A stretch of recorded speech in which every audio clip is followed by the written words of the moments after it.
ये जान लीजिए, भारत की जनता अंधभक्तों से तो मेरे कोई शिकायत नहीं है। वो तो दिमाग से पैदल हैं, वो तो मुंह पी रहे हैं सब। एसआईटी की टीम की गठन तो हुई ना विजय? एसआईटी की टीम कौन सा भाई, पब्लिक डोमेन में सब टहला, इसमें कौन सा? अब जांच होगी ना प्रॉपर तरीके से कि उनकी मंशा क्या थी, इरादा क्या था। अच्छा, तो फिर उनकी भी जांच होनी चाहिए, इनकी मंशा क्या थी, इरादा क्या था। कंपेयर क्यों कर रहे हैं? क्यों? ये कहीं जो है इंद्र के दरबार से आए हैं। कार्रवाई तो हो रही है ना सर, कानून अपना काम कर रहा है। उनको तत्काल जेल भेजिए, और नहीं तो बाहर मंत्री रहेगा, जांच को प्रभावित करेगा। नहीं, इसका मतलब मुसलमानों का समर्थन कर रहे हैं आप, ये तो गलत बयान है। मैं देश के किसी भी व्यक्ति का, गलत व्यक्ति का मैं समर्थन नहीं करता हूं। अगर कानून है, कानून का राज है, संविधान है, संविधान है।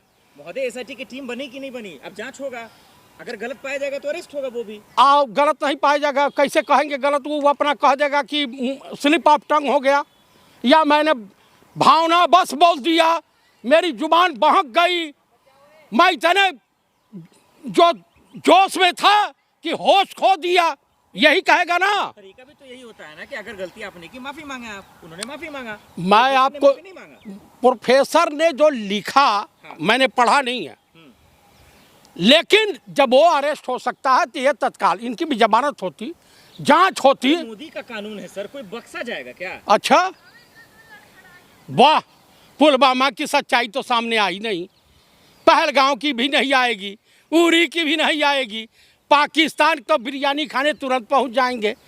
नाम नरेंद्र काम सरेंडर। आप बताइए, आज इनके पार्टी में विद्वान, विदेशों के जानकार, विदेश मंत्रालय के जानकार नेताओं का अभाव है। तो कहीं सलमान खुर्शीद, तो कहीं शशि थरूर, किसी न किसी को जो अपमान करेगा उसमें भी हिंदू मुसलमान करेंगे आप लोग क्या? सेना का कोई भी, चाहे हिंदू हो, मुसलमान हो, सिख हो या ईसाई हो, जो अपमान करेगा वो देश का दुश्मन है, सेना का दुश्मन है, भारत माँ का दुश्मन है, और दो देशद्रोही है और गद्दार है। लेकिन पुलिस को लगा कि प्रोफेसर जैसे लोगों से देश को खतरा था, भी तो गिरफ्तारी हुई ना। और इससे नहीं खतरा है, ये मंत्री है, इससे खतरा नहीं है। आप मुझे बताइए, इससे खतरा है कि नहीं?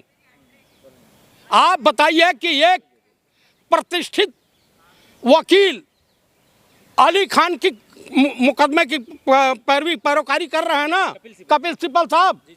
तो कुल मिलाकर के न्यायपालिका न्याय सबको दे। अगर वो मुस्लिम प्रोफेसर है, या सिख प्रोफेसर है, या जयप्रकाश चतुर्वेदी प्रोफेसर हो, न्याय सबके लिए होता है। कानून खत्म हो गया या कानून को चलाने वाले का ज़मीर खत्म हो गया? कानून को चलाने वाले का ज़मीर खत्म हो गया है, नीयत साफ नहीं है। मोदी सरकार की और मोहन सरकार की नीयत में खोट है।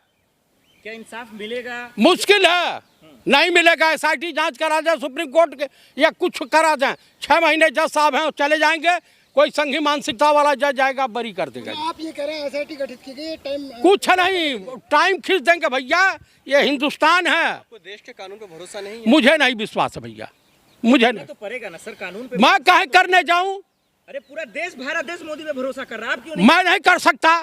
आपके प्रधानमंत्री नहीं है? मैं प्रधानमंत्री इनको मैं मानता भी नहीं, इनको परिधान मंत्री मानता हूं। ये विदेश का भ्रमण करके आए, 200 देशों का, और विपत्त काल में एक तालिबान खड़ा था, नेपाल इनके साथ नहीं, अफगानिस्तान इनके साथ, क्या बोलते हैं, तमाम देश के साथ हैं जो सवाल उठा रहे हैं सेना पे। राहुल गांधी सवाल उठा रहे हैं, आपसे पूछे हैं, सवाल उठाए हैं। क्या बोला उन्होंने? क्या बोला है? देश के दुश्मन है राहुल गांधी ने। कौन बोला? राहुल गांधी। आप बोल रहे हैं? क्या बोला उन्होंने? आपके पास प्रूफ है? फाइटर जेट के बारे में क्या बोल रहे हैं राहुल गांधी? अरे जो दलाल टाइप का विदेश मंत्री, दलाल, देशद्रोही, गद्दार, इसने पहले सूचना दिया था। विदेश मंत्री है एस जयशंकर। उतना बड़ा लीचड़, उतना बड़ा अय्यासबाज कोई नहीं है। एक विदेश मंत्री को ऐसे कह रहे हैं? मैं बता रहा हूं ना। चलिए, आखिर में आप क्या कहेंगे? मैं देशवासियों से कहूंगा कि बीजेपी नेताओं, आरएसएस वाले, विश्व हिंदू परिषद, बजरंग दल वालों से सचेत रहें, अपने बहू बेटियों की रक्षा करें, और देश के सैनिकों के सम्मान में आप लोग इनके विरोध में रहें। राष्ट्रवादी संगठन, ये नरेंद्र मोदी जो है देश को खोखला कर दिया है, बेच डाला है।